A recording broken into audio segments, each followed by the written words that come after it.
Hello and welcome to Hindi exam YouTube channel. देखिए दोस्तों, आज हम लोग पढ़ेंगे सूचना का अधिकार अधिनियम 2005 के बारे में।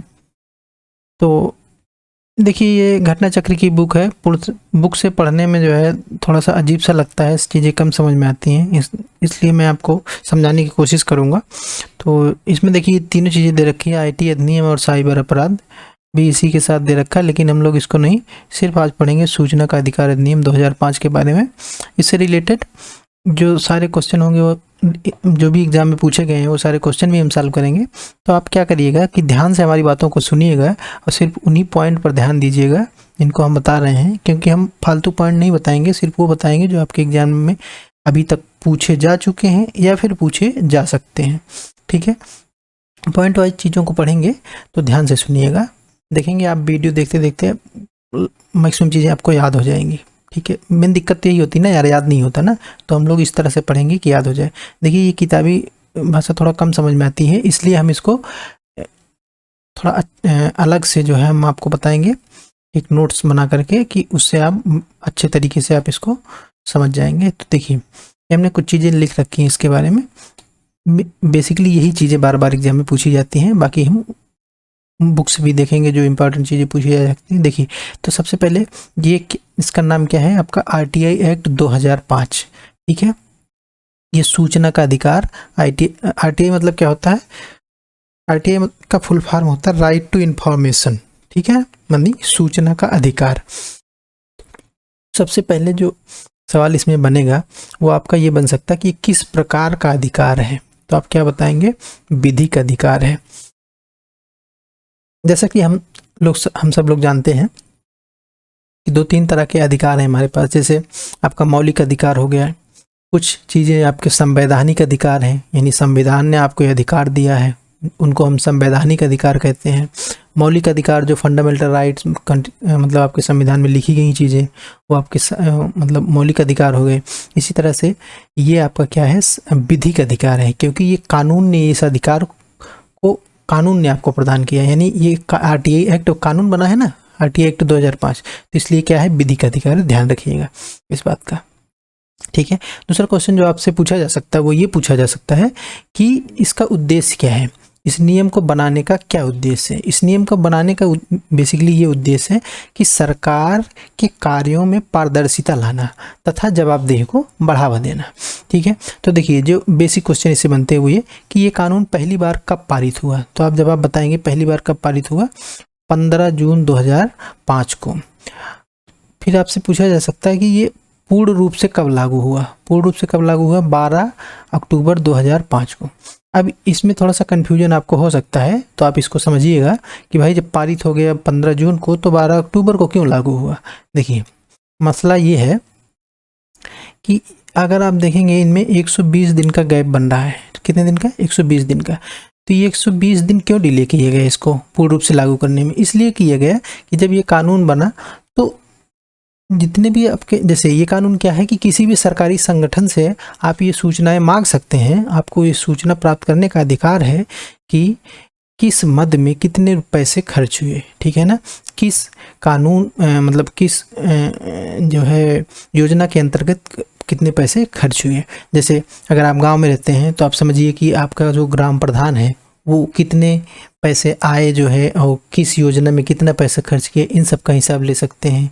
या फिर जो आपके सांसद हैं आपके एरिया के, उनके निधि उन्होंने कहाँ कहाँ खर्च की, उसके बारे में जानकारी ले सकते हैं। या ब्लॉक से आप जानकारी मांग सकते हैं कि कितना पैसा आया जो है सेंट्रल मतलब सेंटर से या फिर राज्य सरकार से, बाकी वो कहाँ कहाँ खर्च हुआ, तो ये जानकारी ये प्राप्त कर सकते हैं। तो देखिए, ये सब जानकारी देने के लिए आपके पास एक रिकॉर्ड होना चाहिए ना भाई। मान लीजिए हम मांगने पहुंच गए कि भाई आप जानकारी दीजिए, तो आपको रिकॉर्ड जुटाने में ही काफ़ी टाइम लग जाएगा। तो लेकिन इसमें क्या है कि आप 30 दिनों के अंदर, जब भी कोई एप्लीकेशन करेगा तो उसके 30 दिनों के अंदर आपको सूचना देना अनिवार्य बनाया गया है इस कानून में। तो इसलिए ये 120 दिन का सभी संगठनों को ये समय दिया गया कि आप 120 दिन में अपने सारी सूचनाएं जो है वो एकत्रित कर लीजिए, क्योंकि 120वें दिन जनता आपके पास पहुंच रही है सूचनाएं मांगने, तो आपको 30 दिन के अंदर उन सूचनाओं को प्रोवाइड कराना होगा। इसलिए ये 120 दिन का डिले होता है इसमें। तो अब हमको ये चीज़ें आसानी से याद रहेंगी कि पहली बार पारित कब हुआ, 15 जून 2005 को, और पूरी तरह से लागू कब हुआ, तो 12 अक्टूबर 2005 को। ठीक है, इसीलिए 12 अक्टूबर को जो है ना हम लोग सूचना का अधिकार दिवस के रूप में मनाते हैं। ठीक है, क्योंकि 12 अक्टूबर को पूरी तरह से लागू हुआ, इसलिए 12 अक्टूबर को ही सूचना का अधिकार दिवस के रूप में मनाया जाता है। देखिए इसका ढांचा समझिए क्या होता है, कैसे आप सूचनाएं प्राप्त कर सकते हैं। तो देखिए इसका ढांचा जो है ना वो ये बनाया गया है, किसी भी संगठन में, मतलब हर सभी सरकारी संगठनों में एक पीआईओ की नियुक्ति की जाती है। पीआईओ क्या होता है, पब्लिक इंफॉर्मेशन ऑफिसर, इसको हिंदी में क्या कहेंगे, लोक सूचना अधिकारी, जिसके पास आप आवेदन करेंगे, जो भी आपको सूचना चाहिए तो आप इसी के पास आवेदन करेंगे, अपना पीआईओ के पास। तो देखिए इसका क्या प्रारूप होता है कि पीआईओ से जो उच्च अधिकारी होता है वो होता है एओ। एओ का क्या मतलब है, अपीली अधिकारी। ठीक है ना, और उससे जो आगे जो है उससे भी ऊपर जो बनाए गए हैं वो क्या बनाएगा आपका, एसआईसी और सीआईसी। अब ये एसआईसी और सीआईसी क्या वाला है, देखिए समझिए, एसआईसी का मतलब है स्टेट इंफॉर्मेशन कमीशन, और सीआईसी का मतलब क्या है, central information commission. Central information commission इसका मतलब होता है केंद्रीय सूचना आयोग, सेंट्रल इंफॉर्मेशन कमीशन या फिर केंद्रीय सूचना आयोग। इसी तरह से स्टेट इंफॉर्मेशन कमीशन, इसको हिंदी में क्या कहेंगे, राज्य सूचना आयोग। ठीक है, तो ये इनका स्ट्रक्चर होता है। तो सबसे पहले आप आवेदन कहाँ करेंगे, लोक सूचना अधिकारी के पास। तो अगर मान लीजिए वो 30 दिनों में आपको सूचना प्रोवाइड नहीं कराता है या आपको सूचना देने से इनकार करता है, तो आप किसके पास अपील करेंगे, एओ के पास, यानी अपीली अधिकारी के पास आप अपील करेंगे कि भाई हमको सूचना नहीं प्राप्त हुई। तो ये क्या काम करेगा, ये या तो आपको सूचना प्रोवाइड कराएगा या फिर इसको आदेश देगा सूचना प्रोवाइड कराने के लिए। मान लीजिए ये भी आपकी बात नहीं सुनता है, तब आप क्या करेंगे, तब आप जाएंगे या तो आप सीआईसी जाएंगे या तो आप एसआईसी जाएंगे, दोनों में से किसी एक जगह। ऐसा नहीं कि पहले एसआईसी जाएंगे फिर सीआईसी जाएंगे, नहीं। अब देखिए दोनों में से एक कहाँ जाएंगे, तो ये आपका विषय हो जाता है सूची का, है ना। हम लोगों ने पढ़ा है ना कि आपका अनुसूचियाँ है ना, 12 अनुसूचियाँ हैं, उसमें अनुसूची 7 में जो है वो सूचियों के बारे में दिया गया है ना, जैसे कि राज्य सूची, संघ सूची और समवर्ती सूची, पढ़ा होगा आपने। तो अगर मान लीजिए जिस विषय में आप जानकारी प्राप्त करना चाहते हैं, अगर वो राज्य सूची का विषय है तो आप जाएंगे कहाँ, एसआईसी के पास, यानी राज्य सूचना आयोग जाएंगे। ठीक, अगर वो संघ सूची का विषय है तो आप सीआईसी के पास जाएंगे, केंद्रीय सूचना आयोग। अगर वो समवर्ती सूची का विषय है तो आप दोनों में से कहीं भी जा सकते हैं। ठीक है, अगर वो समवर्ती सूची का विषय है तो दोनों में से कहीं भी आप जा सकते हैं। तो अब ये लोग क्या करेंगे, ये लोग भी, इनको दंड देने का अधिकार होगा। दंड का मतलब ये नहीं फांसी दे देंगे। देखिए ये क्या करेंगे, या तो इनको आदेश देंगे कि भाई आप सूचना प्रोवाइड कराइए, नहीं तो ये क्या करेंगे कि अगर मान लीजिए इनको कुछ ऐसा लगता है कि भाई कुछ गलत किया आपके साथ, या आपसे ज़्यादा शुल्क मांगा, या बेवजह जो है आपको गलत जानकारी दे दी, या आप मतलब यूं ही जो है सूचना देने से इनकार कर दिया, तो ये तो आदेश देंगे इसको, अपीली अधिकारी को। ठीक, भाई आप सूचना प्रोवाइड कराइए, तो अपीली अधिकारी इसको कहेगा, है ना, ये सूचना प्रोवाइड कराएंगे, नहीं तो इन पर ये जुर्माना भी लगा सकते हैं। वो कितना, 250 रुपये प्रतिदिन के हिसाब से, मैक्सिमम 25,000 रुपये। ठीक है, अच्छा अब समझिए भाई एप्लीकेशन का प्रारूप क्या होगा, भाई हम कैसे एप्लीकेशन करेंगे। तो देखिए इसके एप्लीकेशन के लिए कोई निर्धारित प्रारूप नहीं है। ठीक है, आप एक सादे कागज़ पर लिख करके दे सकते हैं, या फिर आप डिजिटल तरीके से, है ना, लिख करके दे सकते हैं, यानी ऑनलाइन आवेदन भी आप इसके लिए कर सकते हैं। आवेदन किसके पास करेंगे, पीआईओ के नाम, ठीक, लोक सूचना अधिकारी के नाम करेंगे। अब देखिए इसमें ये प्रावधान किया गया है कि जब भी आप आवेदन करेंगे तो ये लोक सूचना अधिकारी का कर्तव्य होगा कि आपको 30 दिनों के अंदर जो है सूचना वो प्रोवाइड कराएगा। ठीक है, अब ये 30 + 10 = 40 क्या लिख रखा है हमने ये चीज़ है कि देखिए अगर ये इससे संबंधित सूचना है, ठीक है, तो ये 30 दिन में आपको प्रोवाइड करा देगा। लेकिन अगर मान लीजिए किसी तीसरे बंदे से, है ना, थर्ड पार्टी से संबंधित सूचना है, तो इसको 10 दिन एक्स्ट्रा दिए जाते हैं, क्योंकि उससे कम्युनिकेशन करने के लिए, भाई तीसरा बंदा है, क्योंकि डायरेक्ट अगर इसके पास सूचना होगी तो आपको दे देगा, लेकिन अगर इसके पास सूचना नहीं है, किसी तीसरे बंदे से लेना है, मान लीजिए आप किसी के बारे में सूचना चाहते हैं तो ये पहले उससे कम्युनिकेट करेगा, है ना, कि भाई आपके बारे में सूचना मांगी जा रही है, क्या हम दे दें? तो जाहिर सी बात ये मना करेगा, नहीं ये हमारी पर्सनल जानकारी मत दीजिए। तो ये आप डिपेंड करता है पीआईओ अधिकारी पर, वो आपको सूचना देगा कि नहीं देगा। दे भी, अगर वो मना भी कर देता तो भी ये सूचना दे सकता है, ठीक है। तो इसलिए इसको 10 दिन एक्स्ट्रा दिए जाते हैं कम्युनिकेट करने के लिए, तो टोटल 40 दिन मिल जाते हैं। तो आपसे सवाल क्या पूछा जाएगा कि अगर थर्ड पार्टी से या किसी तृतीय पक्ष से संबंधित सूचना है तो उसमें कितने दिन दिए जाते हैं? तो आप क्या बताएंगे? 40 दिन। लेकिन अगर मान लीजिए किसी व्यक्ति के जन्म मृत्यु की बात है ना, किसी के जीवन से जुड़ी कोई बात है, तो वहाँ पर 48 घंटे के अंदर सूचना देना अनिवार्य होता है। अब बात आती है कि इसमें आवेदन शुल्क कितना लगेगा। आवेदन शुल्क देखिए 10 रुपये है, लेकिन ये 10 रुपये किसके लिए है? बीपीएल के लिए नहीं है। जो बिलो पॉवर्टी लाइन है उनके लिए बिल्कुल फ्री है, अन्य लोगों के लिए 10 रुपये का आवेदन शुल्क रखा गया है, ठीक है। अच्छा, इसको जो है आर्टिकल जो माननीय सर्वोच्च न्यायालय ने आर्टिकल 19 और 21 के तहत इसको मौलिक अधिकार भी माना है, ठीक है। तो मतलब कि आप इसके तहत अगर मान लीजिए आपकी कहीं भी सूचना मतलब आपकी सुनवाई नहीं होती है तो आप हाई कोर्ट या सुप्रीम कोर्ट भी जा सकते हैं। तो सुप्रीम कोर्ट जाएंगे आर्टिकल 32 के तहत और हाई कोर्ट जाएंगे आर्टिकल 226 के तहत मूल अधिकारों के संरक्षण में, जैसा कि आप लोगों ने पढ़ा होगा फंडामेंटल राइट में, है ना। 32 के तहत आप जा सकते हैं, आर्टिकल 32 के तहत आप जा सकते हैं सुप्रीम कोर्ट और 226 के तहत जा सकते हैं आप हाई कोर्ट, मूल अधिकारों के संरक्षण के। अब देखिए हम लोगों ने बेसिक जानकारी ले ली। अब ये जो केंद्रीय सूचना आयोग है इसके बारे में भी हम पढ़ेंगे आगे, और ये आपका राज्य सूचना आयोग है इसके बारे में भी पढ़ेंगे। तो अभी हम थोड़ा सा किताबी भाषा देख लेते हैं। जिस तरह से सवाल देखिए इसमें लिखा हुआ है, हम समझाते हैं इसको आपको, देखिए ध्यान से पढ़िएगा।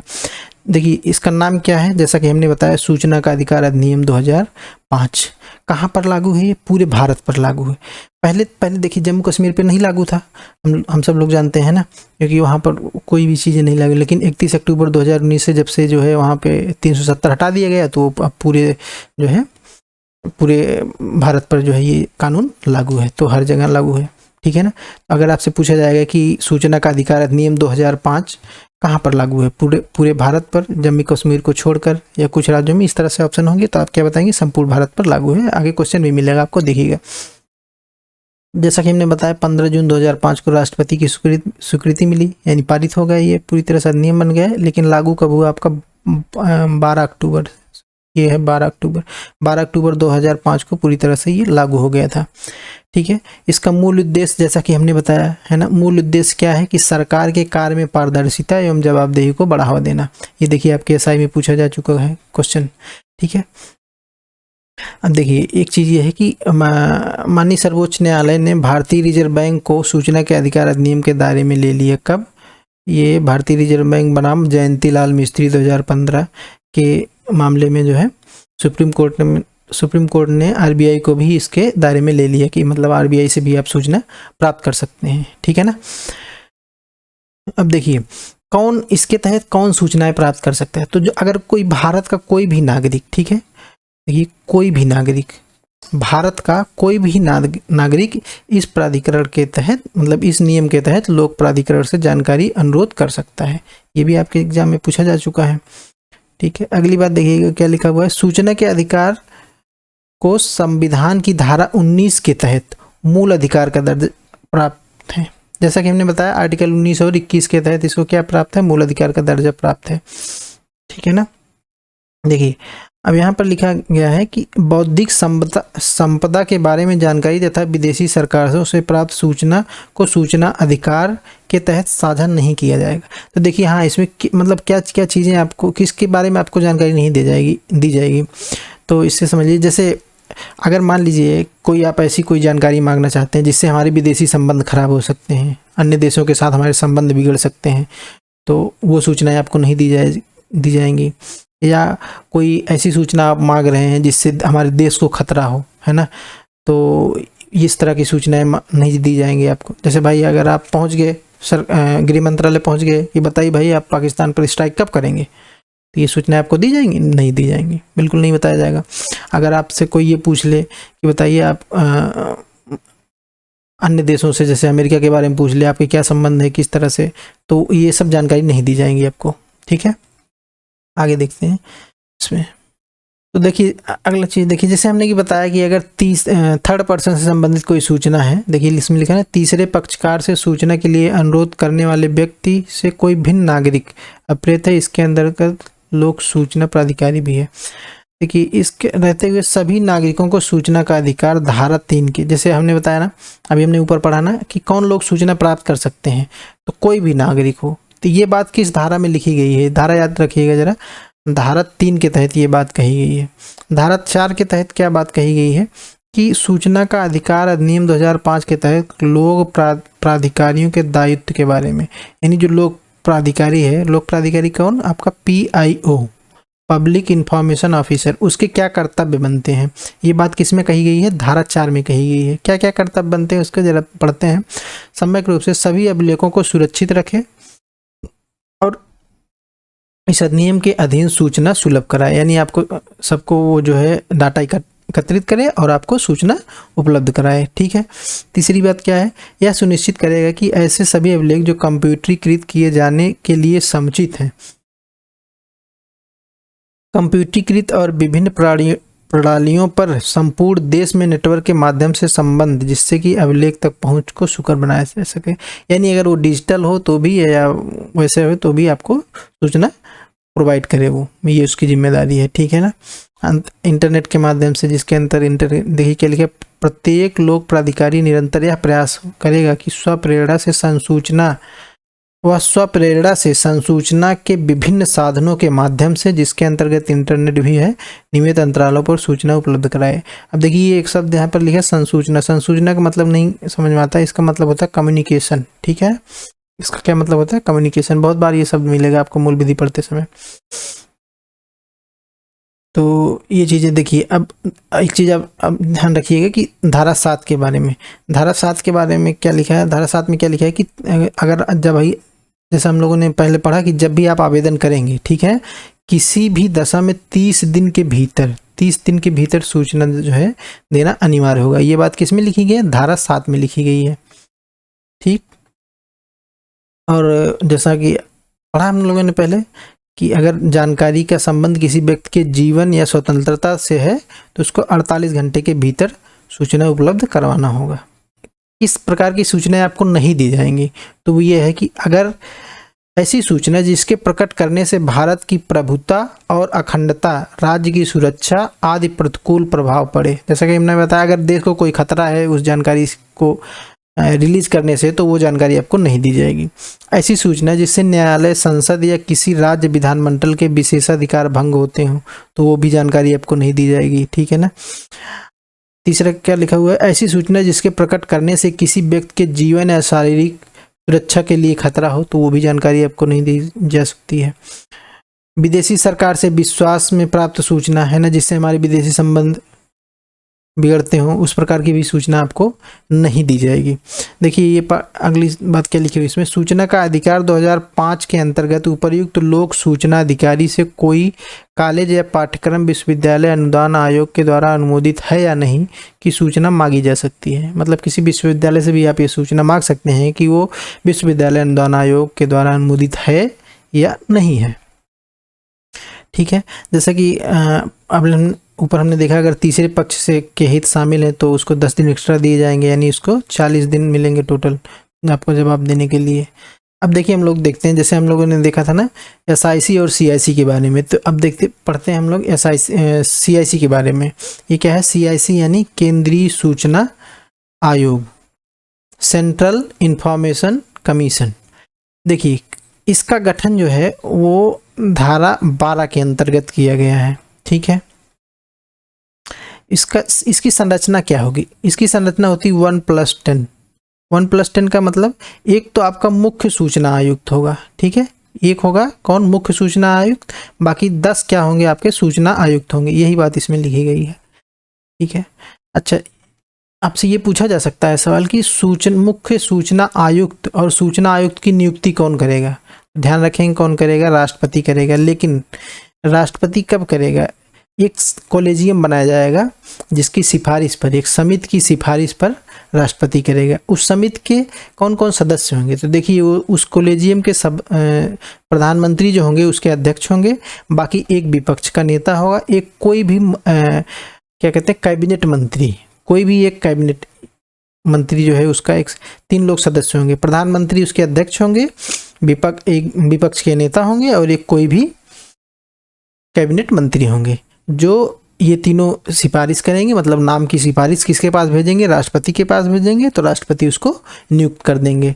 तो जो सेंट्रल इंफॉर्मेशन ऑफिसर यानी केंद्रीय सूचना आयोग का अध्यक्ष, जो मतलब मुख्य सूचना आयुक्त जो होगा, वो उसको नियुक्त कौन करेगा, राष्ट्रपति करेगा। लेकिन किस पर, समिति की सिफारिश पर, कॉलेजियम के सिफारिश पर। हमने देखा कॉलेजियम में कौन कौन लोग हैं, प्रधानमंत्री, विपक्ष का नेता और एक कोई मंत्री। तो अब ये भी पूछा जा सकता है आपके कि ये त्यागपत्र किसको देगा, है ना, रिजाइन किसको करेगा, तो रिजाइन भी किसको करेगा, राष्ट्रपति को ही करेगा। इस बात का ध्यान रखिएगा, ठीक है। देखिए अब यहाँ पर एक बात ये समझने की है कि आपसे ये पूछा जा सकता है कि हमारे पहले मुख्य सूचना आयुक्त कौन थे, तो इनका नाम याद रखिएगा, हबीबुल्लाह। क्या नाम है, वजाहत हबीबुल्लाह। देखिए मैं लिख देता हूं, वजाहत हबीबुल्लाह, ये हमारे पहले मुख्य सूचना आयुक्त थे। और अभी वर्तमान में पूछा जाए तो 11वें नंबर के हैं यशवर्धन कुमार सिन्हा, YK सिन्हा, YK सिन्हा। ये किस नंबर के हैं, ये भी आपसे पूछा जा सकता है, ध्यान रखेंगे। 11वें नंबर के हैं यशवर्धन कुमार सिन्हा। और पहले कौन थे, वजाहत हबीबुल्लाह, मुख्य सूचना आयुक्त। पहली महिला मुख्य सूचना आयुक्त का नाम अगर पूछा जाए आपसे तो क्या बताएंगे, दीपक संधू बताएंगे। ये किस नंबर की थी, 4थे नंबर की थी। और दूसरी जो थी वो थी सुषमा सिंह। सुषमा सिंह किस नंबर की थी, 5वें नंबर की थी, ठीक है। तो आपको क्या ध्यान रखना है कि पहले मुख्य सूचना आयुक्त का नाम वजाहत हबीबुल्लाह, पहली महिला मुख्य सूचना आयुक्त का नाम दीपक संधू, किस नंबर की थी, 4थे नंबर की। और वर्तमान का ध्यान रखना है, वो तो वर्तमान के कौन है, YK सिन्हा या यशवर्धन कुमार सिन्हा, किस नंबर के हैं, 11वें नंबर के हैं, ठीक है। इसका हेडक्वार्टर आपसे पूछा जा सकता है कि इसका मुख्यालय कहाँ है, तो ध्यान रखेंगे दिल्ली में है। अब देखिए इसके बाद जो है ये बात आती है कि नियुक्ति कर दी गई कि उनका कार्यकाल कितना होगा। तो इनका कार्यकाल देखिए, पहले तो ये था कि भाई 5 साल होगा या फिर 65 वर्ष, लेकिन अब जो है संशोधन अधिनियम 2019 के तहत इसको चेंज कर दिया गया है।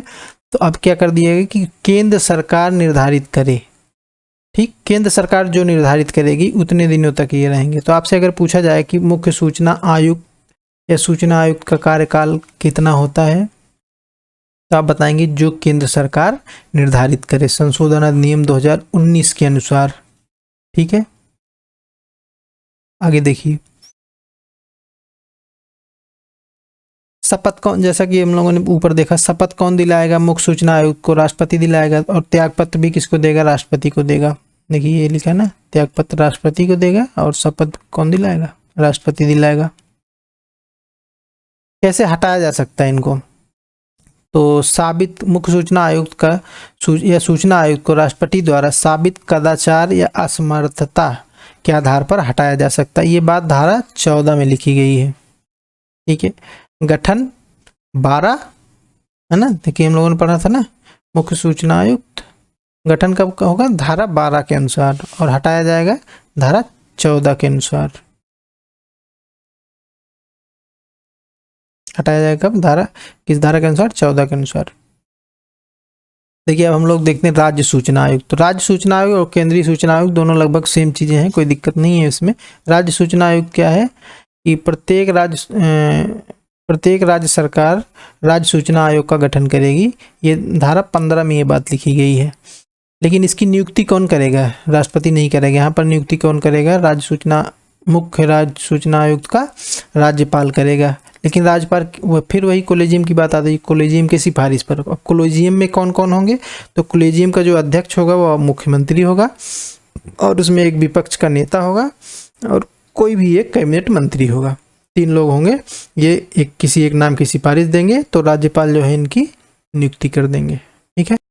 अब इनका भी कार्यकाल वही है कि जो 65 साल या फिर जो राज्य सरकार मतलब वो सॉरी जो के निर्धारित करे, सरकार जो निर्धारित करे, है ना। लेकिन एक बात ध्यान रखिएगा, अगर इसमें सवाल ये पूछा जाएगा कि क्या किसी की पुनर्नियुक्ति हो सकती है, मतलब रीअपॉइंट हो सकते हैं, तो ध्यान रखिएगा रीअपॉइंट नहीं हो सकते हैं।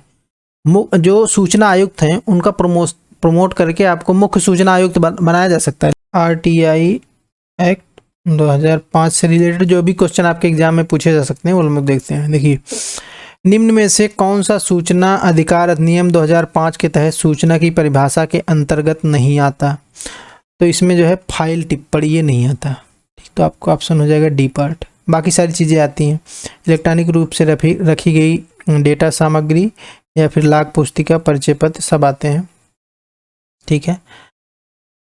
देखिए नेक्स्ट क्वेश्चन, देखिए क्वेश्चन नंबर 2 है, निम्न में से किसे सूचना के प्रकटीकरण से छूट है, मतलब कौन सी सूचना नहीं दी जा सकती, तो विदेशी सरकार से विश्वास में प्राप्त सूचना, बिल्कुल सही बात है, नहीं दी जा सकती, नहीं दी जाएगी। सूचना जो भारत की संप्रभुता और अखंडता को प्रतिकूल प्रभाव डालती है, ये भी सूचना नहीं दी जाएगी, बिल्कुल सही बात है।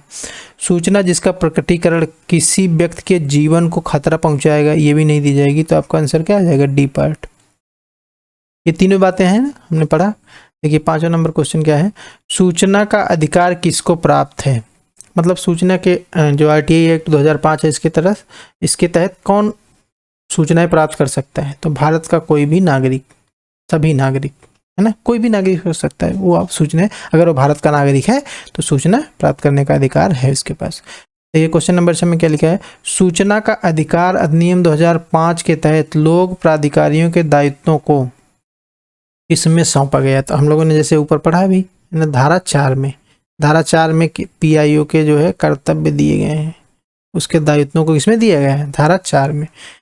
देखिए क्वेश्चन नंबर 3 में क्या लिखा है, सूचना का अधिकार अधिनियम के प्रावधानों के तहत भारत का कोई भी नागरिक से जानकारी का अनुरोध कर सकता है, किससे, लोक प्राधिकरण, इसी को कहते हैं PIO, है ना, लोक सूचना अधिकारी या लोक प्राधिकरण या PIO, इसी से आप सूचना प्राप्त कर सकते हैं। तो आंसर क्या हो जाएगा आपका, सी पार्ट। 7 नंबर क्वेश्चन देखिए क्या कह रहा है कि निम्नलिखित में से कौन केंद्रीय मुख्य सूचना आयुक्त की नियुक्ति समिति का एक हिस्सा होता है, तो हमने बताया कि जैसे कि प्रधानमंत्री तो इसके अध्यक्ष होते हैं, तो P आपका बिल्कुल सही लिखा है। लोकसभा में विपक्ष का नेता ये भी होता है। भारत के मुख्य न्यायाधीश ये नहीं होते हैं। भारत का राष्ट्रपति ये नहीं, ये नियुक्ति करता है लेकिन कोलिजियम के रिस्पेक्ट में पूछ रहा है ये, है ना, तो ये दोनों हो जाएंगे P और Q। किसमें लिखा है, A पार्ट में, ये आपका आंसर हो जाएगा। क्वेश्चन नंबर 10 में देखिए क्या लिखा है, सूचना का अधिकार अधिनियम की कौन सी धारा केंद्रीय सूचना आयोग के साथ साथ राज्य सूचना आयोग को भी यह अधिकार देती है कि वह सरकारी प्राधिकरण, लोक सूचना अधिकारी एवं प्रथम अपीलीय प्राधिकरण के विरुद्ध शिकायत भी की दर्ज कर सकता है। तो ये बात किसमें दी गई, धारा 18 में दी गई है। धारा 18 के अंतर्गत ये कहा गया है कि आप जो है लोक प्राधिकरण के जो है शिकायत कर सकते हैं, कहाँ, CIC के पास, केंद्रीय सूचना आयोग के पास। 8 नंबर क्वेश्चन क्या कह रहा है कि मुख्य सूचना आयोग का कार्यकाल कितना होता है।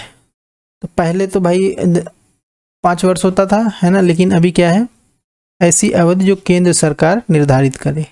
आंसर क्या हो जाएगा, ए पार्ट। संशोधन अधिनियम 2019 के द्वारा ये किया गया है कि जो केंद्र सरकार निर्धारित करे वही इनका कार्यकाल होगा।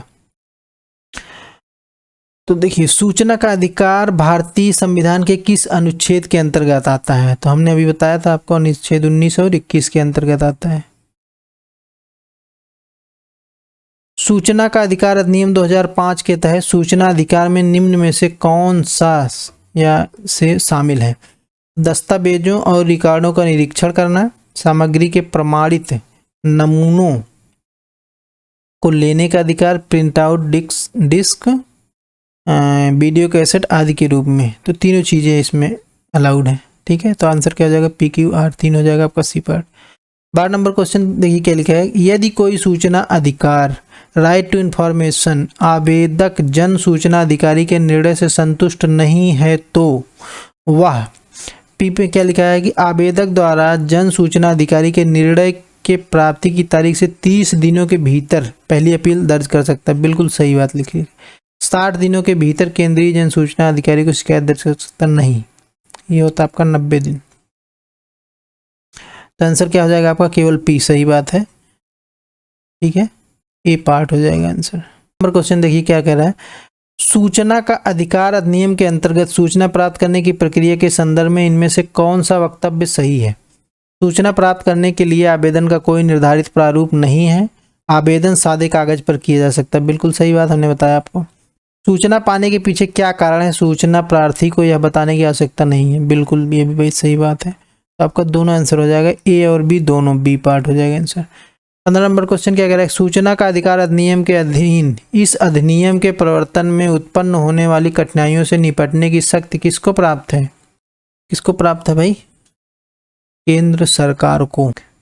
सूचना का अधिकार अधिनियम की धारा 30 के अधीन इस अधिनियम के प्रवर्तन में उत्पन्न होने वाली कठिनाइयों को दूर करने की शक्ति किसके पास है? केंद्र सरकार के पास है। 16 नंबर क्वेश्चन क्या है? सूचना का अधिकार अधिनियम 2005 लागू हुआ, संपूर्ण भारत पर लागू है हमने। 17 नंबर क्वेश्चन देखिए क्या कह रहा है। निम्नलिखित में से कौन सी सूचना अधिकार अधिनियम के अंतर्गत उपयुक्त लोक सूचना अधिकारी से मांगी जा सकती है? कोई कॉलेज, में क्या लिखा है? कोई कॉलेज अथवा पाठ्यक्रम विश्वविद्यालय अनुदान आयोग के द्वारा अनुमोदित है या नहीं? हाँ, बिल्कुल सही बात है। सांसद विधायक निधि इस्तेमाल ग्राम पंचायतों के व्यय का विवरण। बिल्कुल सही, दोनों, ए और बी दोनों। तो आंसर क्या हो जाएगा आपका? ए पार्ट। आगे देखिए, सूचना का अधिकार 2013 में नीचे दिया गया कौन सा अहम संशोधन किया गया था? फाइल टिप्पणियों की जानकारी को सूचना के अधिकार के दायरे से बाहर रखना? नहीं, गलत बात। राजनीतिक दलों को सार्वजनिक प्राधिकरण की परिभाषा के दायरे से बाहर रखा गया और इसलिए वे सूचना के अधिकार के अंतर्गत भी ना आए। यही बिल्कुल सही बात है, केवल बी। आंसर आपका क्या हो जाएगा? D part. 2013 में इसमें जो है संशोधन किया गया जिसके तहत कि राजनीतिक दलों को बाहर कर दिया गया इसके सूचना के अधिकार अधिनियम से। Question number 18। क्वेश्चन नंबर 18 में देखिए क्या कह रहा है। सूचना अधिकार अधिनियम के अंतर्गत सूचना मांगने पर कितने समय में सूचना उपलब्ध कराना अनिवार्य है? हमने पढ़ा था 30 दिन। 30 दिन में सूचना देना अनिवार्य है, लेकिन अगर ये थर्ड पार्टी से संबंधित हो तो 10 दिन एक्स्ट्रा मिलेंगे। अगर किसी के जीवन से संबंधित है, किसी व्यक्ति के प्राण एवं स्वतंत्रता से संबंधित है तो 48 घंटे के अंदर सूचना देना अनिवार्य होगा। अगला क्वेश्चन देखिए, क्वेश्चन नंबर 19 में क्या कह रहा है कि सूचना का अधिकार अधिनियम के अनुसार यदि तीसरे पक्ष के हित शामिल हैं तो कितने अनिवार्य दिनों के भीतर जन सूचना अधिकारी को आरटीआई का जवाब देना होगा? तो 40 दिन, 10 दिन एक्स्ट्रा दिए जाएंगे ना। तीसरे पक्ष से संबंधित होगा तो 10 दिन एक्स्ट्रा दिए जाएंगे। तो 30 + 10 कितने हो जाएंगे? 40। नेक्स्ट क्वेश्चन है, सूचना का अधिकार अधिनियम 2005 का उद्देश्य क्या है? हमने सबसे पहले ही बताया था आपको उद्देश्य क्या है इसका। सूचना की पहुंच अधिक प्रभावी हो। बिल्कुल सही बात है। सूचना की पहुंच आसान और विशद हो। ये भी सही बात है। नागरिकों को सामान्य हितों, निजी हित अथवा सार्वजनिक हित से जुड़े मानकों से सूचना प्राप्त हो। बिल्कुल सही बात है। सारी बातें इसमें सही लिखेंगे तो आंसर आपका डी पार्ट हो जाएगा, उपर्युक्त सभी। नेक्स्ट क्वेश्चन, अगर लोक सूचना अधिकारी सूचना का अधिकार अधिनियम के तहत विनिर्दिष्ट अवधि के भीतर सूचना प्रार्थी को सूचना देने में असफल हो तो उसे भाई मानित अस्वीकृति कहते हैं। सी पार्ट हो जाएगा, ध्यान रखेंगे इस बात को। अगर कोई इनकार कर दे, मान लीजिए आपने आवेदन किया, वो सूचना देने से इनकार कर दे तो उसको किताबी लैंग्वेज में क्या कहते हैं? मानित अस्वीकृति। अगला क्वेश्चन देखिए क्या कह रहा है। सूचना का अधिकार अधिनियम का मूल उद्देश्य सरकार के कार्य में पारदर्शिता और जवाबदेही दोनों हो जाएंगे इसके, है ना। पी और क्यू दोनों, डी पार्ट हो जाएगा आंसर। पढ़ा हम लोगों ने ऊपर यार, क्या दिक्कत है इसमें। नेक्स्ट क्वेश्चन क्या कह रहा है, किसमें सूचना के प्रदान किए जाने से छूट है? ऐसी सूचना जिनके प्रकटन से भारतीय संप्रभुता और अखंडता को प्रतिकूल प्रभाव पड़े। बिल्कुल सही बात लिखी है। राज्य सुरक्षा पर प्रतिकूल प्रभाव पड़े। बिल्कुल सही बात लिखी है। और अच्छा, इसका और ऊपर लिखा है बाकी रणनीति वैज्ञानिक के आर्थिक हित में ना हो। तो आंसर क्या हो जाएगा इसमें आपका? तो इसका आंसर क्या हो जाएगा, इसका आंसर हो जाएगा डी, उपर्युक्त सभी। आगे देखिए कहाँ तक पहुंचे थे हम लोग, ये 24 नंबर क्वेश्चन। निम्न में से 24 नंबर क्वेश्चन क्या लिखे, निम्न में से कौन सा या से निकाय सूचना का अधिकार के दायरे में आता या आते हैं। स्वापक नियंत्रण ब्यूरो, स्वापक नियंत्रण ब्यूरो, यार देखो बड़ा कठिन नाम है, इसका मतलब मैं आपको बताता हूँ। इसका मतलब होता है NCB, narcotics control bureau. NCB, NCB का मतलब होता है नारकोटिक्स कंट्रोल ब्यूरो, ठीक है। एनसीबी प्रवर्तन निदेशालय जानते हैं आप। अनुसंधान विश्लेषण और स्कंद, इसका मतलब होता है रा, RAW, research and analysis wing. तो ये तीनों असल में इससे बाहर रखे गए हैं। तो आंसर आपका क्या हो जाएगा, ABC, तीनों में से कोई नहीं, सी पार्ट आपका आंसर हो जाएगा। नेक्स्ट क्वेश्चन देखिए क्या लिखा है, क्वेश्चन नंबर 25। सूचना का अधिकार अधिनियम के तहत किसी लोक सूचना अधिकारी से सूचना न मिलने पर कितने दिनों के भीतर सूचना प्रार्थी प्रथम अपीली प्राधिकरण के पास अपनी अपील दर्ज कर सकता है। तो 30 दिन होता है, पढ़ा हम लोगों ने ऊपर। यदि एक नागरिक के लिए सूचना का अधिकार अधिनियम के तहत अपील और दूसरी अपील के उपाय का इस्तेमाल समाप्त हो जाता है तो संविधान के अनुच्छेद के तहत उच्च न्यायालय, हमने बताया था आपको, उच्च न्यायालय यानी हाई कोर्ट, हाई कोर्ट जाएगा किससे, अनुच्छेद 226, मूल अधिकार है भाई, ठीक है। अब देखिए सुप्रीम कोर्ट का भी क्वेश्चन है। यदि किसी नागरिक के 26 नंबर क्वेश्चन, यदि किसी नागरिक के सूचना अधिकार अधिनियम के तहत अपील और दूसरी अपील के उपाय समाप्त हो गए हों तो वह संविधान के अनुच्छेद, कौन से अनुच्छेद के अधीन उच्चतम न्यायालय जा सकता है। तो आर्टिकल 32, इसी को डॉक्टर अंबेडकर ने क्या कहा था, संविधान की आत्मा, इसे क्या कहते हैं, संवैधानिक उपचार का अधिकार, आर्टिकल 32, ठीक है। बस इतने ही क्वेश्चन है ये। तो देखिए सूचना प्रौद्योगिकी का आए गए क्वेश्चन। 27 नंबर क्वेश्चन एक और देख लेते हैं, सूचना का अधिकार से संबंधित है। सूचना अधिकार अधिनियम के तहत एक प्राधिकृत निकाय के रूप में की स्थापना की गई। इसका काम उन लोगों की शिकायतों के आधार पर कार्रवाई करना जो किसी लोक सूचना अधिकारी के पास अपनी सूचना प्रार्थना नहीं जमा कर पाए। इसका आंसर होता है भाई CIC, केंद्रीय सूचना आयोग। ये पार्ट में लिखा लोकायुक्त, तो ये नहीं है, तो ये है सी पार्ट, इसका आंसर हो जाएगा केंद्रीय सूचना आयोग। तो देखिए दोस्त इतना ही था। आप इसमें इतना ही था कि जैसा हम लोगों ने पहले इसका थ्योरी देखा, उसके बाद क्वेश्चन सॉल्व किए। देखो इन्हीं को, इसी वीडियो को आप 1-2 बार देख लीजिए, इसी में से कोई ना क्वेश्चन आपको एग्जाम में जरूर आ जाएगा। क्वेश्चन रिपीट ही होना है यार, नए क्वेश्चन नहीं बनाएंगे इसमें, ठीक है ना। तो आप 1-2 बार देख लीजिए, निश्चित रूप से आपको ये क्लियर हो जाएगा। क्लियर तो वैसे भी हो गया होगा, याद हो गया होगा, है ना। तो अगर आपको कुछ अच्छा लगा हो तो वीडियो को लाइक करिएगा और चैनल को सब्सक्राइब करिएगा। निश्चित रूप से आपको कुछ सीखने को तो मिला ही होगा, है ना, चीज़ें आपको याद हुई होंगी। तो वीडियो को लाइक करिए, ठीक है। बाकी आपको देखने के लिए धन्यवाद, थैंक यू सो मच। अच्छा लगे तो यार लाइक भी कर दीजिएगा, ठीक है ना। Thanks for watching.